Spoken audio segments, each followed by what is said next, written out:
લાજપોર જેલના જ્વેલરનું કહીને પૈસાની માંગણી કરનાર આરોપી સામે અન્ય જિલ્લામાં પણ ફરિયાદ નોંધાઈ ચૂકી છે।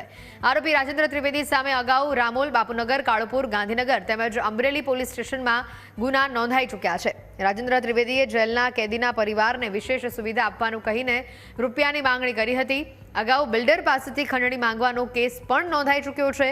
રાજેન્દ્ર ત્રિવેદીએ અગાઉ ફૂડ સેફ્ટી ઓફિસર, પોલીસ, મામલતદાર, આઈટી ઓફિસરના નામે લોકો પાસેથી પૈસા લીધા છે। એ અજાણ્યો વ્યક્તિ એના મોબાઈલ ફોનથી લાજપોર જેલમાં એક અડાજણ પોલીસ સ્ટેશનના ગુનાના કામે 3 આરોપી જ્યુડિશિયલ કસ્ટડીમાં હતા। એના સગા સંબંધી પાસેથી જેલર તરીકે ઓળખાણ આપી અને એમની પાસેથી પૈસાની માગણી કરતો હતો। જે અનુસંધાને આ અજાણ્યા વ્યક્તિ વિરુદ્ધમાં ગુનો દાખલ થયેલો હતો। ગુનો દાખલ થયા પછી ગુનાની તપાસના કામે જે નંબર ઉપરથી ફોન આવતો હતો એનો CDR મેળવવામાં આવ્યા અને બીજા મુદ્દાઓ પર પણ તપાસ હાથ ધરવામાં આવી। તો આ આરોપીના વિરુદ્ધમાં ગાંધીનગર, અમદાવાદ શહેર અને અમરેલી જિલ્લાના અલગ અલગ પોલીસ સ્ટેશનમાં ગુના દાખલ થયેલા છે।